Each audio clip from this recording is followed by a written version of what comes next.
لله رب العالمين والصلاة والسلام على رسول الله وعلى آله وأصحابه وسلم تسليما كثيرا. Zahval pripada Allahu dželle šanuhu i donosimo salavat selam na posljednjeg Allahovog poslanika Muhammeda sallallahu alejhi ve sellem. Kaže uzvišeni Allah tebareke ve taala: Ja eyyuhalladhina amanu ittaqullaha haqqa tuqatih wa la tamutunna illa wa antum muslimun. O vi koji vjerujete, bojte se Allaha dželle šanuhu istinskom bogobojaznošću i nemojte umirati osim kao pravi muslimani. Allah tebareke ve taala molimo da nas učini od onih koji ga se boje istinskom bogobojaznošću, da nas učini od onih koji će umrijeti samo kao pravi muslimani. Molimo ga subhanahu wa ta'ala da ga sretnemo, da on sa nama bude zadovoljan i da nam podari lijep sažetak. Kao što vam je poznato, Allah vam dao svako dobro. Sura do koje smo došli, odnosno gdje smo stali, sura koju ćemo večeras tumačiti jeste sura Iza zulzilatil ardu zilzalaha, ili kako se prevodi sura zemljotres, suratu Zelzele ili Zilzal. Znači sura u kojoj je uzvišeni Allah tebareke ve taala govori o velikom potresu koji će zadesiti svijet, koji će zadesiti čovječanstvo. Zemljotres ili potres koji će osjetiti svaki čovjek. Pa na početku, kao što nam je to običajno, kažemo da ova kuranska sura po mišljenju većine mufessira je mekanska sura. Objavljena je, znači prije hidžre Allahu poslanika sallallahu alejhi ve sellem, i to je mišljenje Abdullah ibn Abbasa radijallahu ta'ala anhu i mišljenje od Ibn ibn Kesir i veliki broj mufessira. Mada postoji broj mufessira koji kažu da je ova sura medinska.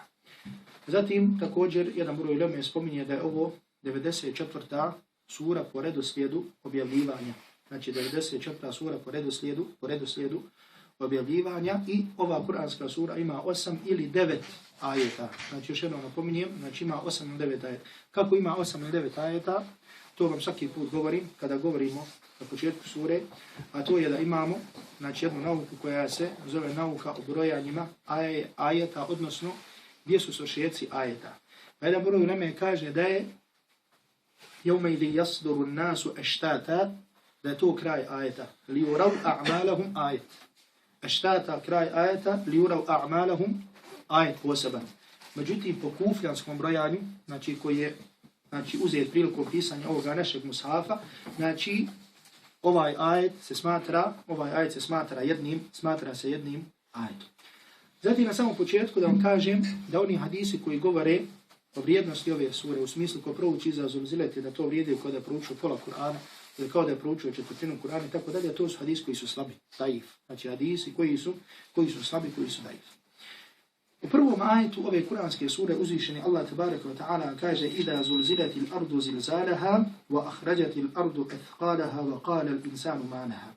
Kada se zemlja najžešćim potresom svojim potresa i kada zemlja izbaci terete svoje i čovjek uzvikne šta joj. Ovdje pogledajte kako je Korkut preveo kada se zemlja najžešćim svojim potresom potresa. Ovaj potres Iza zulzilatil ardu, znači kuranski stil, ili kako je to rečeno, ukaziva da je to najveći i najjači potres koji će zadesiti zemlju, odnosno koji će zadesiti čovječanstvo. Zašto? Zato što ima drugi glagola u arapskom jeziku sa kojima može da se kaže, odnosno da se označi neko kretanje ili neka, da kažemo, devijacija. Međutim, glagoli koji idu na oblik zelzele, kalkale, salsale, dželđale, gdje se ponavljaju prva dva harfa, ukazuju na trenje nečega. Međutim, mimo toga što je upotrebljen ovaj glagol, na kraju ajeta ovdje primijetite riječi zilzalaha svojim potresom, znači upotrebljeno u arapskom jeziku nešto što se zove al-maf'ul mutlaq. Znači objekat, znači mislim da se prevodi opšti objekat. Znači ne znam kako se kod nas tačno prevodio. Međutim, u arapskom jeziku taj objekat dolazi kako bi ukazao na jačinu te stvari. Pa tako taj zemljotres koji će zadesiti zemlju, znači odnosno o kojem se govori u ovom ajetu, u ovoj suri, je najžešći zemljotres koji će zadesiti zemlju. Iza zulzilatil ardu zilzalaha. Međutim, kod islamskih učenjaka, kod mufessira, postoji govor, odnosno govorili su, ili da kažemo tražili i razmišljali, Kada će biti ovaj potres? Koji je to potres o kojem se govori u ovom ajetu? Je li to potres koji će zadesiti zemlju prilikom prvog puhanja u rog? Ili će to biti potres koji će biti nakon drugog puhanja u rog kada ljudi izađu iz svojih kaburova? Jer kao što znate, Allah vam dao svako dobro, o tome smo govorili u BKC-u kad smo govorili u sudnjem danu, da taj sudnji dan, jel tako da kažemo, ima periode. Pa sudnji dan nastaje sa čim? Nastaje sa prvim puhanjem u rog. Kada će uzvišeni Allah tabaraka wa ta'ala narediti meleku Israfilu da puhne u rog i tada će pomrijeti šta? Što ikada, znači što je živo tada bilo na nebesima i na zemlji. I od tog potres, od tog puhanja će zemlju zadesiti, odnosno ljude na zemlji će zadesiti veliki strah. I od tog puhanja će doći do tog velikog zemljotresa. To je po jednom mišljenju. Drugo mišljenje kaže, drugi broj mufesira kaže, ovaj zemljotres će biti kada bude drugo puhanje u rog. A drugo puhanje će u rog biti odmah nakon prvog, kada uzvišeni Allah tebareke ve ta'ala naredi meleku Israfilu da puhne drugi put u rog. I tada će se desiti šta? Da će svi ljudi što su ikada bili živi na nebesima i na zemlji, da će tada izaći iz svojih kaburova. Međutim, bilo kako bilo, Allah vam dao svako dobro. Ono što nas ovdje interesuje jeste da će svaki čovjek, svaki pojedinac od nas koji sada večeras ovdje sjedi u ovoj prostoriji u More Čahanu, da će osjetiti ovaj potres i da će osjetiti ovaj strah. I zato Allah tabaraka wa ta'ala u ovom potresu govori na drugom mjestu u Kur'anu, a to je sura Hajj. Kada kaže šta? Ja ejuhan nasu taku rabbakum inna zalzalata sa'ati še'un azim. O ljudi, bojite se svog gospodara, jer je uistinu potres na sudnjem danu, šta? Še'un azim, velika stvar. Znači, toliko je velika stvar da čovjeku nije poznato koliko je ta stvar velika. Jevme taravneha tezhalu kullu murdijatin amma arda'at, wa tada'u kullu dhati hamlin hamlaha, wa tara nasa sukara, wa mahum bi sukara. Kaže, tog dana će svaka dojilja zaboraviti ono što je dojilja.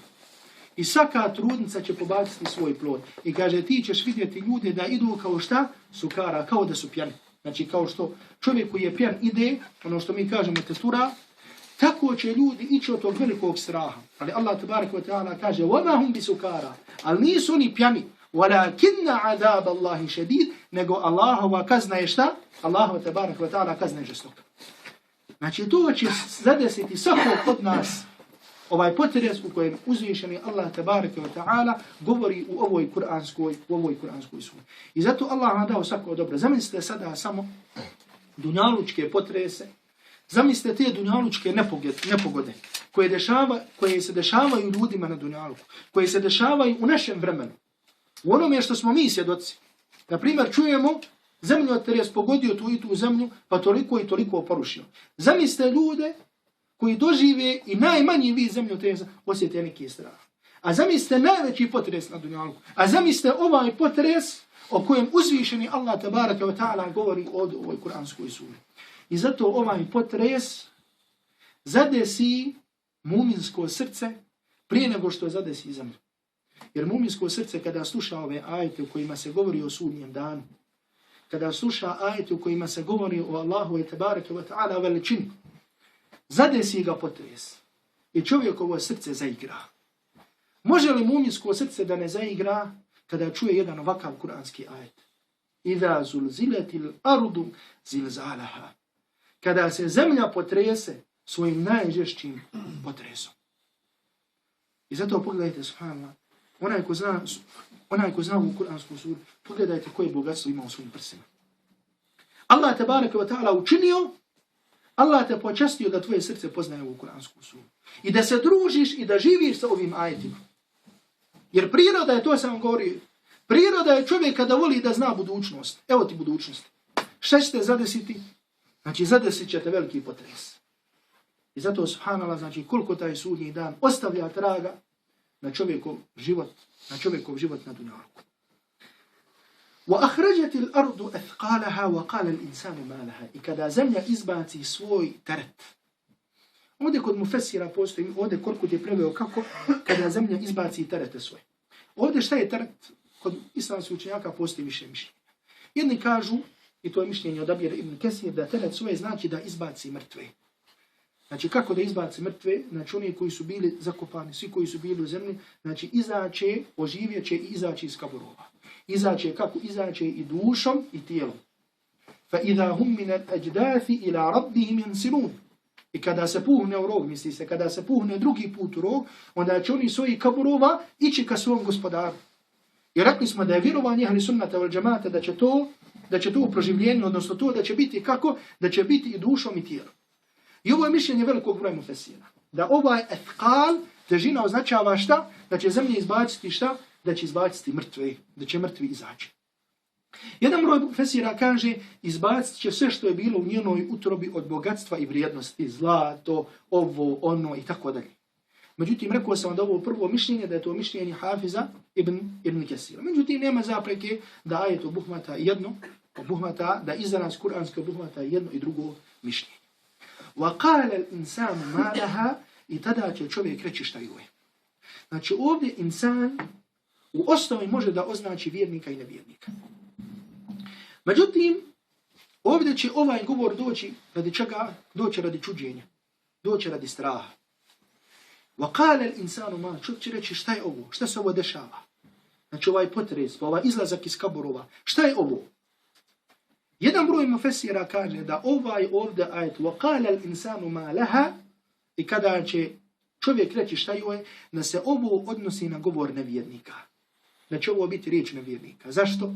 Iako u osnovi riječ insan obuhvata i koga? Možete samo ovo malo napraviti da ne bude ovoga. Znaš šta, primakni ga. Da ga primakni. Ja, i onda neće biti. Aj, dobro. Znači, iako izraz insan obuhvata šta? Obuhvata i vjernika i obuhvata nevjernika. Međutim, zašto je jedan broj mufesira rekao da se ovo odnosi na govor, da će ovo nevjernici reći? Zato što ono što sam vam govorio kad smo govorili o metodologiji, o načinu tumačenja Kur'ana, da ajet prvo tumačimo drugim ajetima. I zato ulema kada je govorila o ovome, o bilo kojem ajetu, gledala je da sabere sve ajete iz Kur'ana koji govore o tome. Vjernici kada izađu iz kaburova, šta će reći? Hoće li reći šta je ovo? Allah tebareke wa ta'ala nam u suri Jasin govori šta će reći vjernici kada budu izlazili svojih kaburova. Hoće li reći malaha? Nije nego će reći šta? Hada ma wa'ada ar-Rahman wa sadaqa al-mursalun. Ovo je ono što nam je milostivi obećao. Wa sadaqa al-mursalun. I vjerovjesnici i poslanici su govorili istinu. To jeste vjernik će na sudnjem danu kada vidi te strahote, kada vidi ta izlazak iz kaburova, znači vjernik će reći šta? Ovo je ono što je obećao milostivi. Ovo je ono što nam je obećao uzvišen, o čemu smo slušali na dunjaluku. Evo sada vidimo svojim očima. A na dunjaluku smo vjerovali u to kao da smo vidjeli svojim očima, jer smo vjerovali svojim srcem. Jer vjernik vjeruje ono što je došlo u Kur'anu i sunnetu kao da je to vidio, iako šta nije vidio. Hada ma wa'ada ar-Rahmanu wa sadaqa al-mursalun. I zato, subhano, pogledajte ovdje, Allah vam dao svako dobro, pogledajte vrijednost vjerovanja imana. A to je da vjernik zna šta će ga zadesiti. Vjernik zna šta će ga zadesiti. Naravno, stvari koji su bitni. I zato pogledajte u kaburu, za koje će stvari biti kažnjavan čovjek u kaburu, jer nas obavijestio Mustafa, Muhammed sallallahu alaihi sallam, obavijestio nas da će čovjek biti kažnjavan radi čega, radi mokraće, da će biti kažnjavan radi namimeta, da će biti kažnjavan u tome. Pa da će ti doći dva meleka koji će te pitati, koji će ti postaviti 3 pitanja, pa da ćeš biti nagrađivan ili kažnjavan sve do sudnjeg dana, pa da će se puhnuti jednom urvom, pa da će se puhnuti drugi put urvom, pa da će biti strahote sudnjeg dana, pa ti rečeno kako bi se čuvao, šta da ne radiš kako ne bi bio na patnji na sudnjem danu, pa kako će se sunce približiti, pa kako će biti ljudi koji će biti imaju kategorije ljudi koji će biti u hladu, sudnjem danu kada ne bude drugog hlada, pa kako će biti veliki šefat poslanika Muhammeda sallallahu alaihi wa sallam, pa kako će ljudi polagati račun, pa kako će se vagati ljudska djela, pa kako će doći poslanikov izvor, kako će doći. Znači, samo tome nas obavijestio uzvišeni Allah tabaraka wa ta'ala. I zato pogledajte blagodati ovog imana i ovog vjerovanja, što čovjek zna stvari koje će ga zadesiti. Međutim, kada ta zemlja izbaci i kada taj čovjek kaže to što je rekao, znači ovdje kažemo da kod mufesira postoje 2 mišljenja. Jedni kažu وَقَالَ الْإِنسَانُ, znači da će svaki čovjek, i vjernik i nevjernik, reći šta se ovo dešava. Međutim, jedan broj mufesira kaže da je ovo govor nevjernika. A da će vjernici reći šta? هَذَا مَا وَعَدَ الرَّحْمَنِ. Ovo je ono o čemu nas obavijestio milostivi. يَوْمَئِذٍ تُحَدِّثُ أَخْبَارَهَا بِأَنَّ رَبَّكَ أَوْحَى لَهَا. I šta će se desiti tada? Znači, od svih tih prizora, draga braći, cijene sestre, na sudnjem danu, između ostalog, jedan od prizora koji će biti, jeste da يَوْمَئِذٍ, tog dana, će zemlja tuhaddithu ahbaraha, da će pričati svoju priču, da tako kažem. Ovdje je koliko je preveo kako, tog dana će ona svoje vijesti kazivati. Svoje vijesti kazivati, pričat će svoju priču. A šta je kazivanje zemlje? Došlo je hadis u Sunanu Tirmizija, od Ebu Hureyre radijallahu ta'ala anhu, međutim hadis je daif, napominjem ovdje da hadis daif, je poslanik alaihi salatu wasalam rekao, etadruna ma ahbaruha, znate li, kaže, šta su njene vijesti? Pa su rekli, Allah, njegov poslanik najbolje znaju, pa kaže, njene vijesti su da će svjedočiti za svakog čovjeka, za svakog roba i za svaku robinju, ovdje je uradio ili uradila to i tada je uradio to i to ili uradila to i to. Mada ovaj hadis jako je slab, znači upućuje na ispravno značenje ili prenosi se sa vjerodostojnim lancem prenosilaca od velikog broja ashaba, Allahovog poslanika, alaihi salatu wasalam, da su ovaj ajet protumačili na takav način. Da će i zemlja svjedočiti, znači šta je čovjek na njoj uradio. Znači ovdje mi sada ne govorimo, znači ovi predmeti koji su kod nas, oni će svjedočiti šta smo radili. Da smo tog i tog dana govorili o Allahu i tebareke ve ta'ala vjeri, da smo govorili o tumačenju sure Idha zulzilatil ardu zilzalaha. Kada se zatvoriš u 4 zida da učiniš nešto što je haram, ti zidovi će svjedočiti da se radi o taj haram. Kada se zatvoriš da klanjaš noćni namaz, ti zidovi će svjedočiti da se klanja noćni namaz. I to je sve. Dolazi radi čega? Možda neko postavi pitanje i kaže, zar uzvišeni Allah tebareke ve ta'ala ne zna šta je sa kod nas čini? Draga braći, cijene sestre, uzvišeni Allah tebareke ve ta'ala kaže ma tasqutu min waraqatin illa ya'lamuha. Napadne lista drveta da Allah to ne zna. Pa kako da onda Allah dželle šanu ne zna naša djela? Međutim, zašto dolazi se ovo? Na sudnjem danu, kada bude ono drugo puhanje u rog, pa kada ljudi izađu iz svojih kaburova, pa će ljudi tada biti u patnji, da kažemo. I onda će tražiti da se počne sa hisabom, da se počne sa polaganjem računa. Pa će, znate taj hadis, spominjao sam ga više puta, iće od Adama, Nuha, Ibrahima, Musa, Isa, i niko neće smjeti da se obrati Allahu dželle šanu da se počne sa polaganjem računa. Nego će reći, idete Muhammedu i pitajte Muhammeda sallallahu alaihi wa sallam i neka on zatraži od gospodara da se počne sa polaganjem računa. I onda će poslanik sallallahu alaihi wa sallam zatražiti i počeće sa polaganjem računa.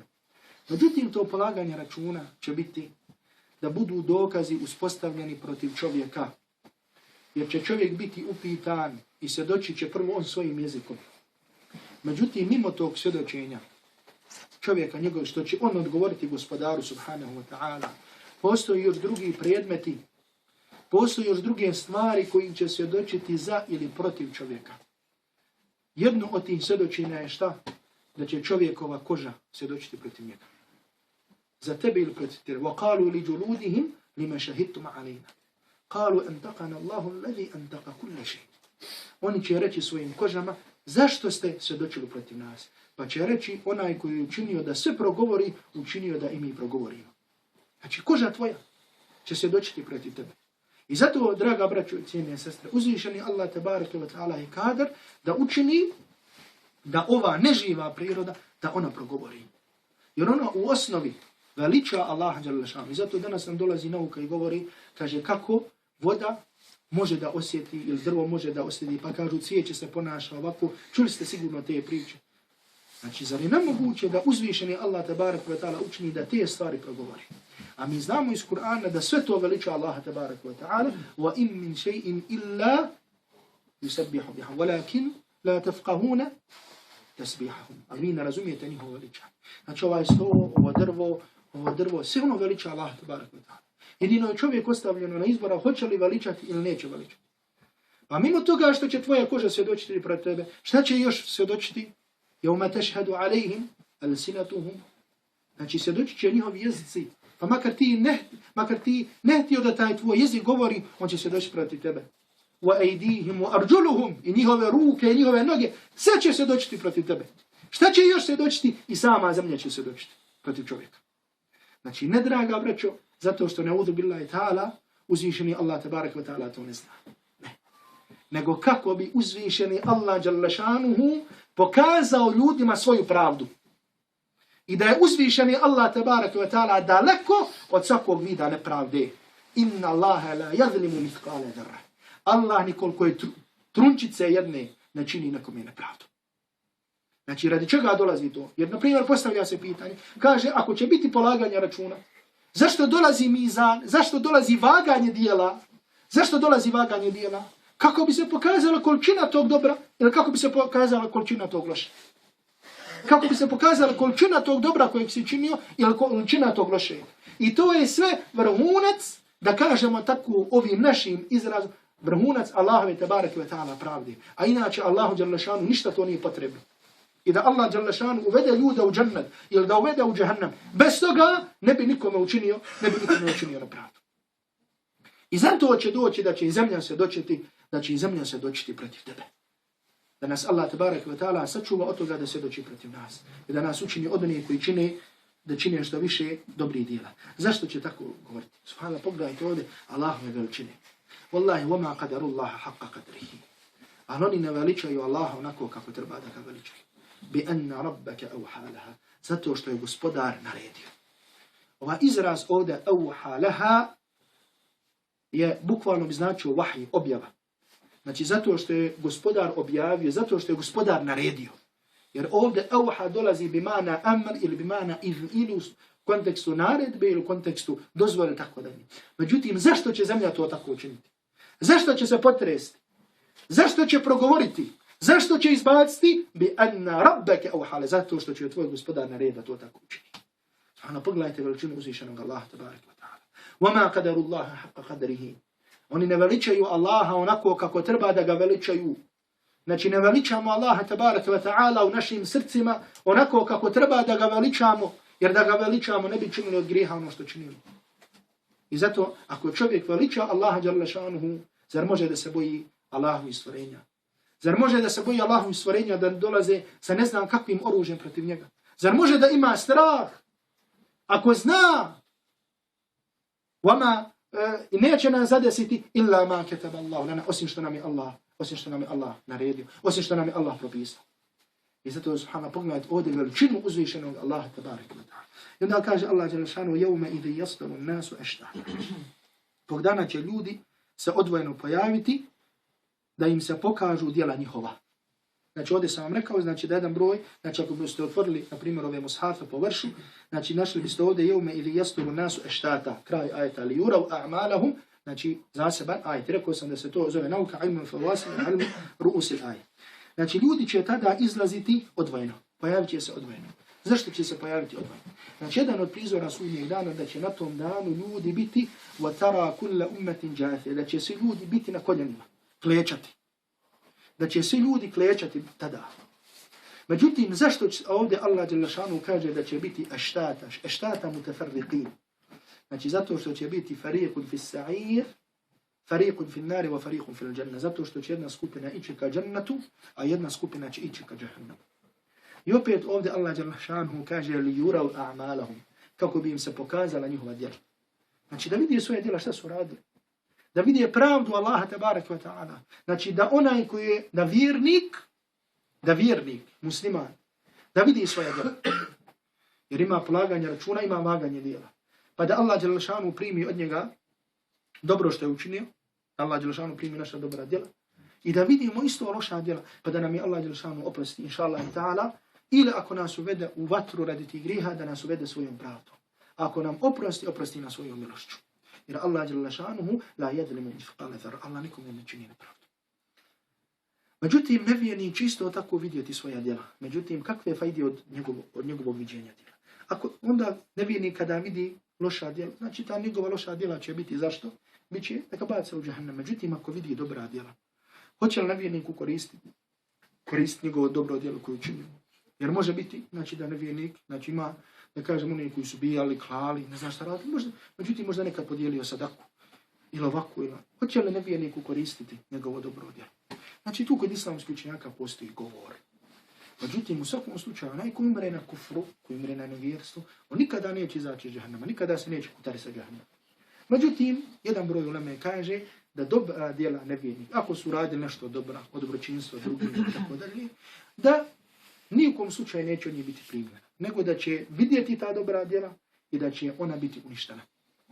Zašto? Zato što njihovo nevjerstvo i njihov kufr im je pobrisao sva ta njihova dobra djela. I zato Allah dželešanu kaže u suri Al-Furqan وَقَدِمْنَا إِلَى مَا عَمِلُوا مِنْ عَمَلٍ فَجَعَلْنَاهُ هَبَاءً مَنْثُورًا. I mi ćemo pristupiti onome što su oni činili i to ćemo pretvoriti u prah i pepeo. Međutim, jedan broj uleme kaže da postoji mogućnost da će možda Allah dželešanu sa tim njihovim dobrim djelima, da će im šta? Da će im olakšati azab. Da će im šta? Olakšati azab. Jer kažu, nije azab svih nevjernika na istoj deređi. I to je također od Allaha tebareke ve taala pravde, da neće svi nevjernici isto biti kažnjavani. Kao što ni svi ljudi na dunjalu koji su činili dobro, neće biti isto nagrađivani. Jer pazite, ima ljudi, da kažemo, uče si u džennet. Međutim, neko je ušao u džennet, imao vjerovanje, namaz, klanju i ušao. Međutim, ima oni koji su izašli i dali svoj imetak, dali svoj život. Znači, i oni će isto također ući u džennet. Međutim, hoće li na istoj deređi biti ovi? Neće biti na istoj deređi. Zašto? Zato što oni koji su činili više dobra, Allah dželešanu je za njih pripremio te deređe. I zato kaže Allahu poslanik alejhi salatu vesselam da u džennetu ima 100 deređa, između svake deređe koliko između nebesa i zemlje. Za koga Allah pripremio? Za one koji se budu borili na njegovom putu. I zato i kad ljudi uđu u džennet, neće se biti na istoj deređi. I zato čovjek mora da se takmiči, da prednjači u dobru. Da tu budeš, da tu osjetiš, da tako kažem, ljubomoru. Da budeš ljubomoran prema svom bratu kojeg vidiš da čini neko dobro, a ti ga ne činiš. Da tu čovjek bude ljubomoran. Isto tako nevjernici, Allah nas sačuvao od džahannama, neće biti svi isto kažnjavani. Zato je došlo da će Abu Talib, da će biti u vatri samo dokle, do članata, međutim da će mozak kreti od te vrućine. I nije ista kazna njegova i kazna onoga koji se borio protiv poslanika alejhi salatu vesselam. Međutim, s obzirom da nijedan ni drugi nisu povjerovali u Allaha tebareke ve taala, nisu priznali poslanika Muhameda sallallahu alejhi ve sellem, znači njihov konačni, znači boravak će biti džehennem, da Allah tebareke ve taala sačuva. Zatim uzvišeni Allah tebareke ve taala spominje dva ajeta ove kuranske sure, dva ajeta u kojima uistinu čovjek, da tako kažem, znači ova dva ajeta zaslužuju da puno o njima govorimo. Međutim, s obzirom da ne možemo o njima puno govoriti, da Allah dželešanu učini da puno o njima razmišljamo. A to su dva kuranska ajeta koja nijedno muminsko srce ne mogu da ostave, da tako kažem, mirnim, da ga ostave ravnodušnim. A to je dva ajeta gdje uzvišeni Allah tabaraka wa ta'ala kaže فَمَنْ يَعْمَلُ مِثْقَالَ ذَرَّةٍ خَيْرًا يَرَهُ. Ko uradi koliko je trunak dobra, vidjet će ga. وَمَنْ يَعْمَلْ مِثْقَالَ ذَرَّةٍ شَرًّا يَرَهُ. A ko uradi koliko je trun zla, vidjet će ga. Ovdje uzvišeni Allah tabaraka wa ta'ala govori o čemu? Govori o činjenju dijela. O činjenju nekih dijela. Međutim, koristi izraz ذَرَّةٌ, znači trunak. Ovdje prevodi koliko, Allah mu se smilo kako, koliko trun dobro. Znači u našem jeziku trun je šta? Znači nešto najmanje što može uzeti, to je trun. Ako bi se vratili na tefsire, bilo Ibn Kesira, bilo Kurtubija, bilo ovoga, znači našli bi tu više mišljenja, odnosno više govora oko toga šta znači zarratun u arapskom jeziku. Pa neki kažu da je zarratun, kažu da je to namletun sagira, da je to mali mrav. Znači mali mrav, znači ko uradi dobra, znači nekog dobra, koliko je mal mrav, da podijeli nečega, da kažemo, na primjer, koliko je mal mrav, kaže da će to naći. Ili toliko zla, to će vidjeti. Dobro.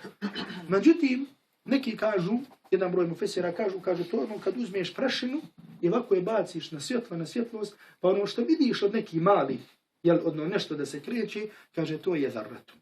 Onda u savremeno vrijeme neki kažu da zarratun označava atom, znači onaj ko uradi koliko atom dobra vidjet će ga i tako dalje. U svakom slučaju jezički, znači u arapskom jeziku na kojem je objavljen Kur'an i u vremenu kad je objavljen Kur'an, zarratun je bio primjer za najmanju stvar za koju ljudi znaju.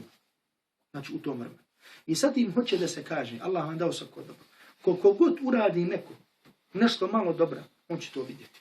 Ili koliko god uradi neko nešto, koliko je malo zla, on će to vidjeti. Zato što ima ljudi koji čine velika djela, da kaže, na primjer, klanjaju ovo, ono.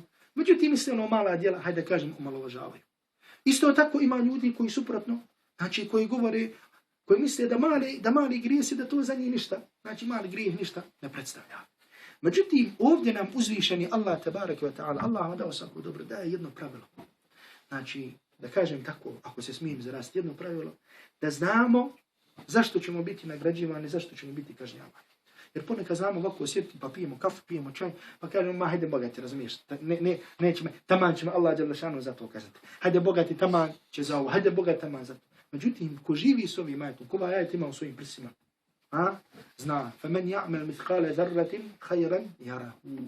Ko vidi, ko uradi koliko je trun, najmanji vid dobra, on će to naći. Ako uradi koliko je trun zla, on će isto tako naći. Allah dželle kaže ahsahu Allahu nasu. Allah je to pobrojio, a oni su zaboravili. Allahu dželle šanuhu ništa ne može tako da kažem da promakne. Allahu dželle šanuhu znanju ne može da promakne. Melecima koji pišu ne može ništa da promakne. Onome što će se dočiti protiv tebe ništa ne može da promakne. I zato vam dao Allah vam dao svako dobro i meni i vama. Znači što god uradimo od dobra, to ćemo naći na sudnjem danu. Što uradimo od zla, to ćemo također naći na sudnjem danu. I zato subhanallah prenosi se od selefa, kad su pitanju ova dva ajeta, dosta lijepi izreka. Ja ću vam spomenuti samo neke. Prenosi se da Iša radijallahu ta'ala anha udjelila, to spominje ima Malik u svojem uvati kao belavu, znači sporna je ova predaja, međutim sami događaj da se desio bilo kome, znači u tome ibret. Prenosi se da Iša radijallahu ta'ala anha podijelila kao sadaku jednu bobu grožnja. Znači jednu bobu grožnja. I da je rekla koliko u njoj ima zrreta dobrog. Koliko samo u ovoj bobi ima trunova dobrog. Znači kad bi tu bobu, da kažemo, prepolovili ili podijeli, isjeckali na najmanje dijelove koje možemo. Za svaku tu stvar ćeš biti nagrađen. Pogledajte Allahove milosti prema ljudima. Pa se tako prenosi od jednoga, od selefa, mada i ova predaje, znači postoji govora oko njih, Sa'sa ibn Mu'avije, da je došao i da je čuo od poslanika, alaihi salatu wasalam, ovaj ajet. I da je rekao hasbi, da je rekao dovoljno mi je. Kada je čuva dva ajeta, Sa'sa ibn Mu'avije, kažu da je rekao hasbi, dovoljno mi je. Kaže, la ubali alla esma gajraha. Kaže, nije me briga, normalno u smislu proveličavanja. Kaže, nije me briga, pa kaže, taman poslije ovih ajeta ništa više ne čuo. Znači, poslije ovih ajeta da ništa više ne čujemo od opomene, dovoljno mi je. Zašto? Znači, zato što vidimo ovdje Allah dželle šanu kaže šta? Da uradim koliko trun dobra, bit ću nagrađen, da uradim koliko trun zla, bit ću nagrađen. I zato Allah dželle šanu kaže, ja'lamu kha'inata al-a'yuni wa ma tukhfi sudur. Kaže, on zna skrivene poglede i ono što prsa kriju. I zato Allahu poslanik alejhi salatu vesselam u hadisu koji zabilježi ima Muslim u svom sahihu nam kaže, savjetuje nas, draga braći, cijene sestre, ovaj hadis poslušajte, znači kao da ga slušate od poslanika sallallahu alaihi wa sallam, Allahu poslanika alaihi salatu wasalam kaže, la tahqiranna min al-ma'rufi shay'a. Nemojte omalovažavati ko je dobro, niko je dobro. Nemoj da neko dobro omalovažiš. La tahqiranna min al-ma'rufi shay'a. Nemojte omalovažavati neki vid dobra. Walau an talqa akhaka bi wajhin talq. Pa kaže, pa makar da sretneš svog brata sa nasmijanim licem. U predaji drugoj došlo, kaže, smijeh u licem tvom bratu je sadaka. I zato pogledajte, subhanallah, ponekad, znači koliko ima malih dijela. U našim moćima su, da kaže, mala, međutim, kod Allaha dželle šanuhu su velike. Pogledajte samo taj osmijeh, o kojem ovdje govori poslanik alejhi salatu vesselam. Subhanallah, da svog brata, da brat brata i da sestra sestru, srdačno poselam i ono bratski, sa čistih prsa. Subhana, kolika nagrada kod uzvišenog Allaha tabarak wa ta'ala. Da se nasmije svom bratu u lice. Da se sestra na lice nasmije svoje sestri u lice. Subhana, poslanik alejhi salatu wasalam traži to od nas. Kaže da je to dobro. Kaže da je to sadaka. Da kažem, zamislite druga djela. Jedan harf da proučiš iz Allahove tabarak wa ta'ala knjige je koliko? 10 sevapa. Jedan harf da proučiš iz Allahove tabarak wa ta'ala knjige je koliko? 10 sevapa. I zato ove male stvari nemojte da pomogneš. Poslanik alejhi salatu vesselam kaže da se iman sastoji od toliko i toliko grana. Kaže wa imatatul adha i kaže da skineš, da kaže skloniš sa puta ono što smeta na putu. Kaže to ti od imana. Znači da kažem jednim riječima da hizmetiš ljudima. Znači razmišljamo li mi o tome? Allah poslanik alejhi salatu vesselam kaže, sada ovo spominjem, znači da kažem kao nešto što ulazi pod ovaj ajet. Poslanik alejhi salatu vesselam kaže da su najbolji ljudi oni koji su najkorisniji ljudima. Znači, koliko razmišljamo li mi u svom danu? Ja prvo postavljam sebi pitanje, pa onda vam. Da koristimo drugim ljudima. Da koristimo drugim ljudima. Da činimo neke stvari koje su sveopćeg dobra. Možemo li naći omladine u ovom vremenu sa svojom snagom da može reći, da kaže, na primjer, ja ću od sebe, fi sabilillah, u ime Allaha, na primjer, voditi računa o ovoj džami, da kažem čistiti ovu džami, usisati ovu džami, tako dalje. Da kaže ja ću očistiti WC ove džamije, na primjer, svakog ponedeljka na svakog utorka. Ja znam ljudi koji su uzeli na sebe, kaže ja svakog ponedeljka, svakog utorka čistim WC u džamiji. I zato ne znam, sam ovdje spominjao, znači to su isto stvari gdje je odgoj duše, gdje je odgoj i lomljenje nefsa, znači ono što je nama potrebno. Allah nam dao svako dobro, prošli put smo govorili o ajetu, znači zalike limen hašije rabbe, to je za onoga koji se bude bojao gospodara. Govorili smo o ihsanu, i to Ibn Kesir protumačio kao ihsan, dobročinstvo. Šta je dobročinstvo? Druga vrata. Šta je ihsan? Da obožavaš Allaha dželle šanu kao da ga vidiš, jer ako ti njega ne vidiš, on tebe vidi. Pogledajte kako u hadisu Džibrila, kako je došlo islam, je tako, pa iman, pa ihsan. Ihsan je što najveći. Znači islam, znači da ljudi kažu u svojim mjesecima u vanštini. Iman je da to vjerovanje uđe u njihova srca. Međutim, šta je ihsan? Ihsan je da obožavaš Allaha tebareke ve ta'ala kao da ga vidiš. Jer ako ti njega ne vidiš, on tebe vidi. Znači to je ono što se traži od čovjeka, od mumina, da takav bude na dunjalku, da tako odgaja svoju dušu. Da u svakom momentu bude svjestan da ga Allah dželle šanuhu prati, da Allah dželle šanuhu motri, da Allah dželle šanuhu čuje, da Allah dželle šanuhu vidi, da zna. I zato subhanallah rekao sam, spominjao sam šeha Ša'ravija, znači šejh koji je bio poznati šejh u Egiptu, koji je, znači, predavanjima njegovim prisustvovalo 1000 ljudi. Ja sam jedne prilike bio u jednom restoranu u Egiptu, znači ovako jedna soba posebno zaključana i do tada bila zaključana i poslije šejhove smrti. Znači samo za šeha Ša'ravija kada uđe, kad dođe u restoran, samo da, znači toliko ga volio vlasnik tog restorana, samo da uđe i da sedi on u toj sobi, iz ljubavi prema šejhu. A šejh je bio ponizan. Znači šejh je znao, znači 1000 ljudi ga slušati, je znao, imao je dane kada je u Egiptu, kod džamija Husein blizu Azhara, bilo je dana kad bi šejh znao doći, zamota se, jel ono kod turbana, ostavi da mu se ne vidi lice i čisti WC. Čistio bi WC. Znači zašto? Da slomio svoj nefs. I zato sam govorio slučaj Omara radijallahu ta'ala anhu, kada je Omar radijallahu ta'ala anhu čaršijom nosio šta? Vreće na svojim leđima. Zašto? Pa kažem ti halifa, nosiš vreće na. Kaže, zato što kad sam vidio da mi ljudi dolazi zaslanici, kaže, pojavilo se nešto u mojoj duši. Jer to je priroda da se čovjek kada mu se pojavi nešto, kad ga ljudi fale, onda moraš slomiti taj svoj nefs.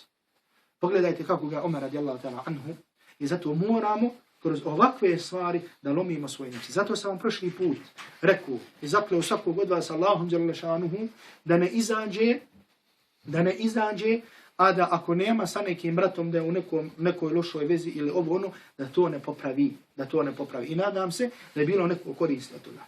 Tako vam isto sada kažem, da svak od nas izađe s ovog predavanja i da razmisli ima li neko dobro, koje je dobro ljudima, dobro muslimanima, da može da počne da ga čini, da ga praktikuje, da kažem, pa makar jedan dan u sedmici. Pa makar, ne mora niko da zna. Znači tvoje djelo da niko ne zna, da bude neko tvoje tajno djelo sa Allahom tebareke ve ta'ala. Da niko ne zna osim Allaha tebareke ve ta'ala, zatim da ti znaš tu stvar. I zato Allah nam dao svako dobro. Znači čovjek, znači koliko god bio učen, znači uči sebe da bude ponizan. Znači uči sebe da bude, i to je adet velike uleme i pravih odgajatelja, znači da su ponizni.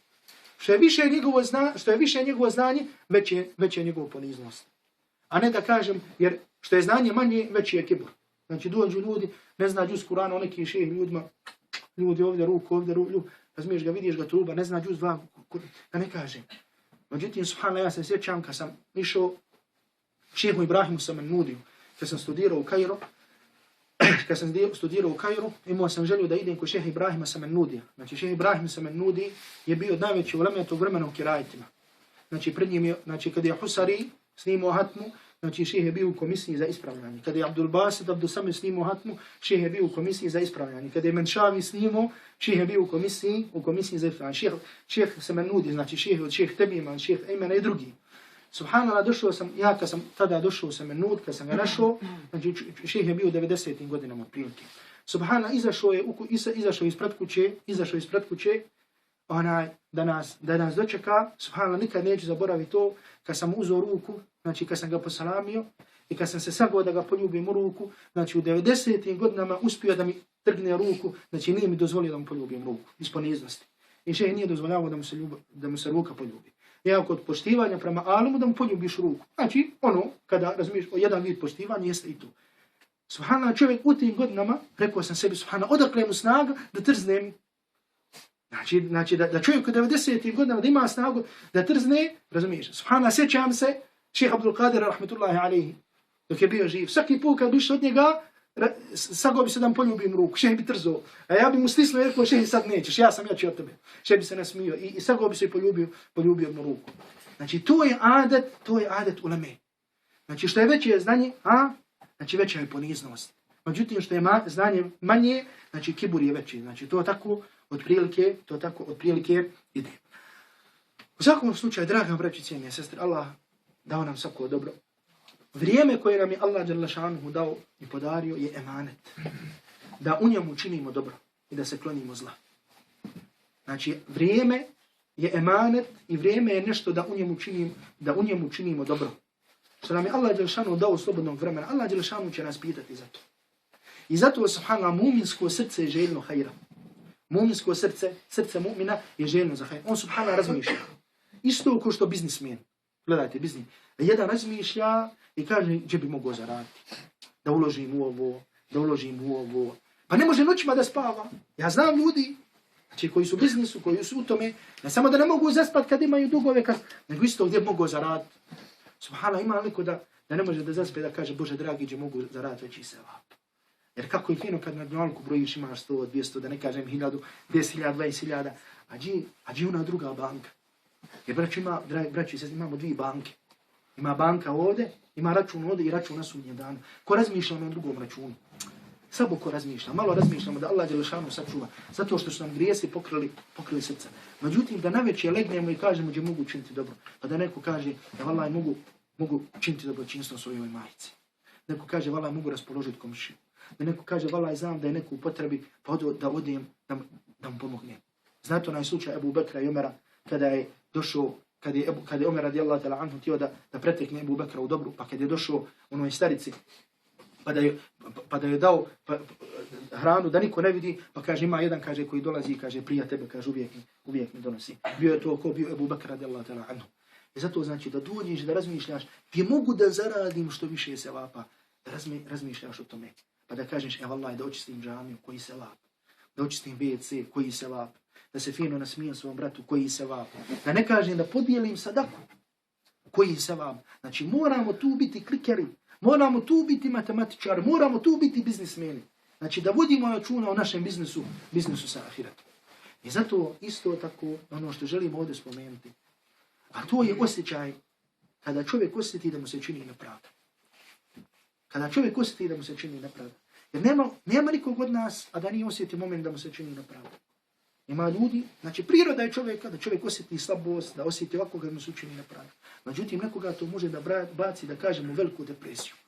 Međutim, subhanallah, onaj koji vjeruje u sudnji dan, samo kaže ima jedan dan. Ima jedan dan kad će to naplatiti. Ima jedan dan kad će to naplatiti. Ima jedan dan kada će onaj koji je uradio to, kada će za to odgovarati. Zato je stvar jednostavna. Zar nismo ovdje prošli put govorili o čemu halidine fiha abada, koji će vječno biti. Pa subhanallah, zar je ovaj dunjaluk išta u odnosu na ono halidine fiha abada. Zar ovaj dunjaluk išta u odnosu na ono halidine? I onaj zulumčar koji ti učinio zulum, on će doći tamo kada ima jedan dan halidine fiha ebeda, a i ti isto tako ćeš doći tamo kada bude gdje ima halidine fiha ebeda. Ja imam jednog brata koji je veliki bogataš, čovjek milioner. Ja sam sa njim, hvala Allahu dželle šanuhu, prijatelj Allaha radi. I Allah je svjedok da nikad nisam pružio mu ruku da mu kažem daj mi marku ili posudi mi marku. Znači nikada. I rekao sam nikada to neću raditi, hvala Allahu da Allah dželle šanuhu učini da ne pružam ruku osim kada mi ljudi vraćaju kusur. Jer i ovaj čovjek, subhanallah, je puno bogobojazan. Ja ga volim zato što vidim da ono bogatstvo koje ima, a to su milioni, ne kažem milijardi, ne utiče nikako, subhanallah, na njegovo ponašanje. Znači čovjek, da kažem ovako ono, isto ko mi kad hoćemo da popijemo, gledaš koliko imaš za kafe, nema, tako se on ponaša. I jednom tako je nešto bila priča o nekoj stvari, je li ga neko prevario, nije li ga neko ne prevario. I on mi kaže samo jednu stvar, kaže džabate. Kaže stvari je lahka, stvari kaže jednostavno. Kaže ja imam, kaže dvije banke. Imam, kaže na dunjalku i na ahiretu. I ova na ahiretu mi se kaže samo puni, kaže zar da budem žalostan. Ja kaže imam radnika koji me svaki dan, a taj čovjek u toj zemlji odakle ima najveću firmu iz jedne oblasti, najveću fabriku. Kaže ja imam, kaže radnika desetine koji me svaki dan po 50-100 maraka zakidaju. Kaže ja to puštam. Neću kaže da išta. Pravim se ko da ne znam. Zašto? Oni znaju da je to, da mi čine zlo. Kaže meni se samo puni mi se ono gore. Kaže ljudi su me prevarili, sada nabrajam koliko. Međutim, hvala Allahu dželle šanuhu, meni se ono samo tamo, samo mi se ono tamo puni. I subhanallah, bio sam svjedok primjera, znači gdje čovjek daje desetine hiljada maraka u dobrotvorne sfere i stidi se toga, plaće od stida, da kažem, plaće od straha od Allaha dželle šanuhu, plaće od nadajući se nagradi uzvišenom Allahu tebareke. I zato, draga braći, cijene sestre, mi smo na ovom dunjalku uvijek zapamtili halidine fiha abada. Ahiret je halidine fiha abada. A ovo je ovdje šta? Znači ovo je ovdje prolazno. I zato poslanik alejhi salatu vesselam kaže šta? Primjer mene kao primjer koga? Kao primjer akiba. Kao primjer putnika. Koji kaže vidi drvo istadalla tahta shajaratin thumma tarakaha. Koji vidi drvo, odmori malo ispod tog drveta. I kaže samo nastavi svoj put. To drvo gdje odmoriš, to je naš dunjaluk. I ovdje smo samo mali proći. I zato zar vrijedi neka stvar koja je srdžba Allahu tebareke ve taala da je učinimo, da je radimo, da ne kažem da ustrajajemo na toj stvari.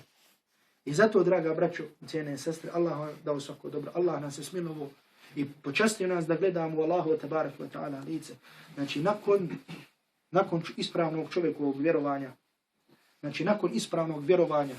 znači čovjek mora da odgaja svoju dušu, da odgaja svoj nefs, da se uči, da se navikava na ibadet, da se navikava na zikr, da se navikava na sadaku, da se navikava da daje svoj metak i svoj život Allaha tebareke ve taala radi. I zato, subhanallah, još jednom razmislite o ovom kuranskom ajetu. Znači, Kur'an prvo neće dati, da kažemo tako, kod nas, u našim, neće nama dati plod ako ne budemo razmišljali o njemu. فَمَنْ يَعْمَلْ مِثْقَالَ ذَرَّةٍ خَيْرًا يَرَهُ. Ko uradi koliko ono najmanje dobro, on će to naći. Vallahi da podijeliš 10 pfeniga ako se tako, vallahi ćeš naći na sudnjem danu. Koliko više od tih 10 pfeniga. Da ne znam šta uradiš od zla, jedan pogled da uputiš ka haramu, to ćeš tako mi Allah dželle šanuhu isto naći. Međutim, molim Allaha tebareke ve taala da nam Allah dželle šanuhu oprosti naše greške, da nam oprosti naše grijehe. I Allahu tebareke ve taala milost će ta koja će učiniti, da kažemo da sa kojim će nam Allah dželle šanuhu oprostiti naše grijehe i uvesti nas u džennet. Međutim, čovjek mora biti svjestan da sve ono što uradiš od dobra, da ćeš to naći koliko god ta stvar bila mala. I zato poruka ovog predavanja. Znači ova dva ajeta, razmislite o njima, Allah vam dao svako dobro. I razmislite večeras koje je dobro mogu da počnem da činim. Koje dobro mogu da počnem da činim, a da samo Allah dželle šanuhu za njega zna. Šta mogu da dam za svog gospodara. Jer pazite ovo, hadis kudsi znate. I Allah tebareke ve taala kaže, ko mi dođe hodajući, ja ću mu doći kako? Ja ću mu doći trčeći. Nemoj očekivati i ne možeš očekivati da će ti Allah dželle šanuhu nešto podariti, a da ti nešto veliko ne uradiš za Allaha. Nemoj očekivati. Da nešto veliko ne uradiš za Allaha ili da nešto veliko ne ostaviš Allaha radi. Znači nemoj očekivati. Jer pogledajte, subhanallah, ako mi dođe hodajući, ja ću mu doći trčeći. Znači, koliko ti Allahu, Allah dželle šanuhu će tebi. Koliko ti za Allah dželle šanuhu uradiš, Allah dželle šanuhu će te vratiti, ali to će ti nagraditi mnogo više. Mnogo više nego što ti misliš. I zato molim Allaha tabaraka wa ta'ala da nas učini od onih koji se druže sa Allahom tabaraka wa ta'ala knjigom, koji žive sa Allahom tabaraka wa ta'ala knjigom i koji će umrijeti sa Allahom tabaraka wa ta'ala knjigom. I da ovo se bude svjedok za nas na sudnjem danu, a ne protiv nas. Da bude nešto što će svjedočiti, da budemo svjedoci jedni drugima, da smo se okupljali, da smo se družili, čitajući, izučavajući i razmišljajući o Allahovoj knjizi. Wa sallallahu ala Muhammedin wa alihi wa sahbihi wa sallam taslima kathira.